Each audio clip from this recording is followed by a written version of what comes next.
Catherine Riquet, je suis la directrice du CLIC, le Centre local d'information et de coordination du Cœur-Essonne, qui intervient sur les communes du Grand Paris Sud 91, puisque nous sommes 7 CLIC sur le département de l'Essonne. Nous intervenons et nous accompagnons les personnes âgées de 60 ans et plus dans le cadre de leur maintien à domicile, en mettant effectivement en place un certain nombre de services qui leur permettent de rester à domicile.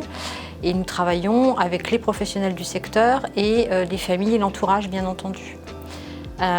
Nous informons et nous orientons quand on a des demandes, effectivement, différents renseignements dont les gens ont besoin, et nous accompagnons en nous rendant à domicile auprès des personnes pour évaluer leurs besoins, échanger avec elles sur ce qu'elles souhaitent mettre en place et faire les mises en place, effectivement, des différents services et aussi le financement de ces services. Dans un second temps, nous travaillons en coordination avec tous les professionnels, ce qui nous permet d'accompagner les gens dans la globalité et puis de pouvoir effectivement nous interpeller les uns les autres pour toujours revoir les choses, toujours pour les gens.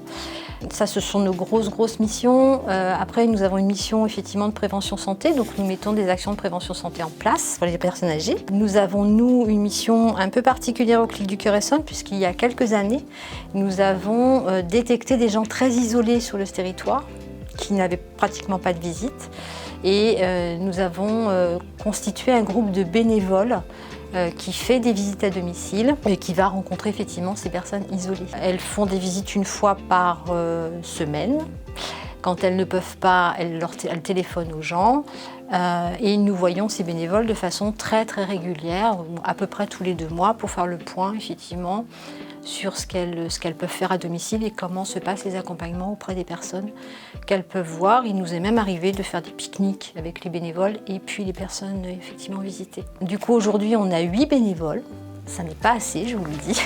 Nous sommes toujours en recrutement de bénévoles. On a 8 bénévoles et donc nous avons effectivement aujourd'hui 9 personnes visitées dans le cadre effectivement de ce groupe. Et nous sommes signataires de la charte Mona Lisa. Mona Lisa, c'est la mobilisation nationale contre l'isolement des sujets âgés qui a été mise en place il y a quelques années maintenant.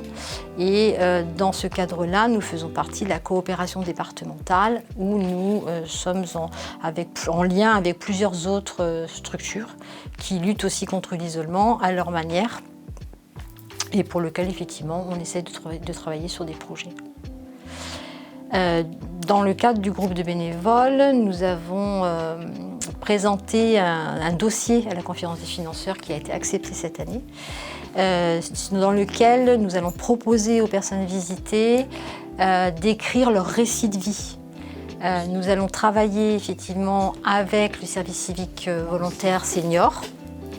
Et effectivement, les jeunes vont faire des visites avec une tablette et échanger avec les personnes pour écrire le récit de vie, faire des recherches internet sur les photos, par exemple, de leur école, des choses comme ça, de la ville où ils ont vécu. Et nous allons éditer ces récits de vie.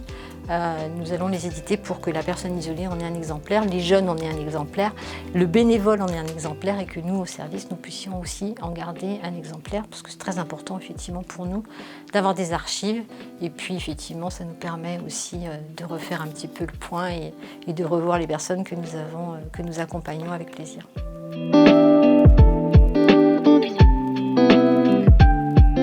Alors, ça n'a pas changé sur l'isolement, le Covid, très clairement. Par contre, ça a beaucoup affecté les situations et les gens ont beaucoup perdu en autonomie. Donc au niveau du CLIC notamment et de nos accompagnements, on a un peu plus de travail là aujourd'hui parce qu'il faut qu'on soit plus vigilant avec les gens et que nous revoyons effectivement les plans d'aide et la mise en place des services.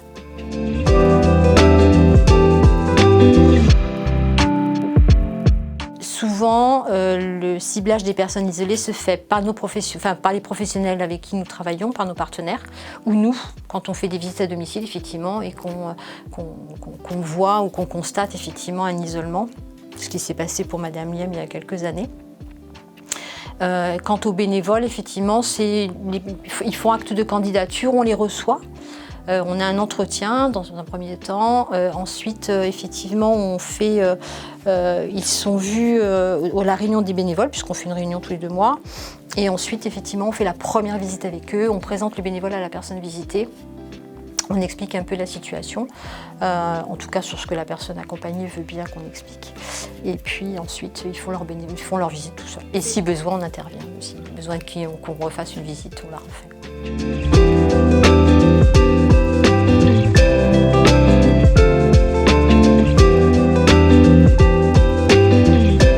Alors quand il y a des difficultés à gérer, les bénévoles nous appellent, il n'y a pas de souci, on fait la visite à domicile et puis on revoit ensemble et on essaie de trouver des solutions effectivement à ça. On a essayé de ne pas mettre trop de contraintes aux bénévoles parce qu'on sait très bien que les bénévoles ont déjà beaucoup de choses à faire, ils sont déjà très occupés. Donc ce qu'on leur demande, c'est de faire au moins une visite par semaine. Et puis quand ils sont en vacances, parce qu'ils ont aussi le droit d'être en vacances, c'est de passer des appels téléphoniques. Et en fait, ils le font très facilement, on n'a pas forcément besoin de contrôler là-dessus. Ils sont très autonomes, effectivement, systématiquement, ils font même une visite dans la semaine et un coup de fil, ça arrive. Voilà, ils sont très proches effectivement des personnes qu'ils visitent.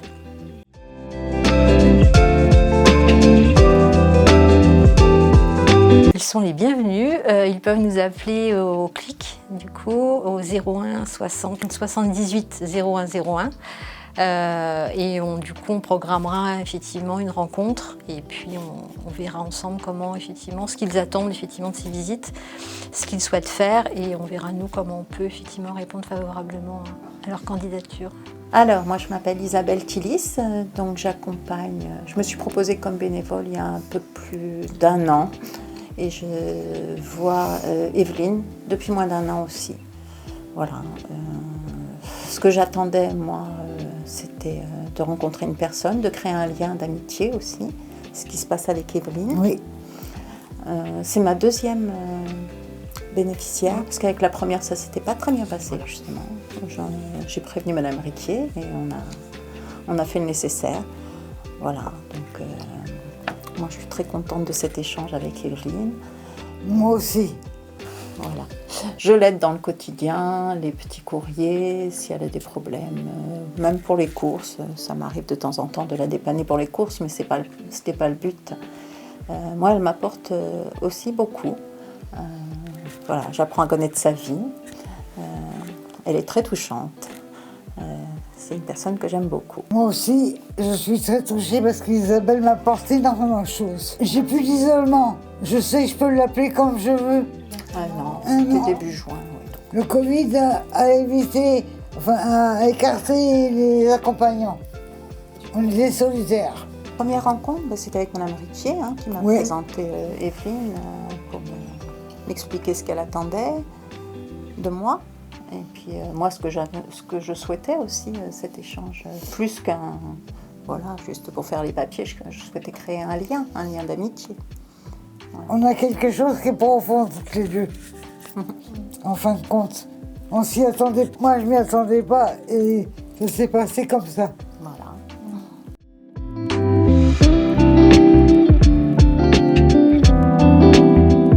Quand j'ai pu.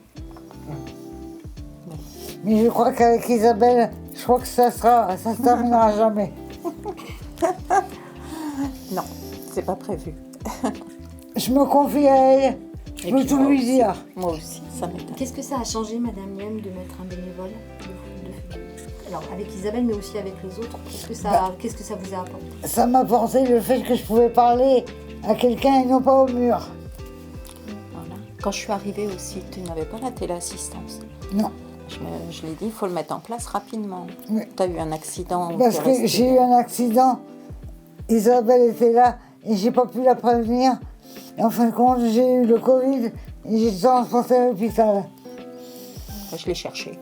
Elle m'a cherché, elle m'a trouvé à l'hôpital. Je m'inquiétais de ne plus avoir de nouvelles. Et puis on a mis en place la téléassistance rapidement. Le fait que j'étais à l'hôpital, j'étais isolée puisque j'avais le Covid. Et Isa m'a quand même appelée.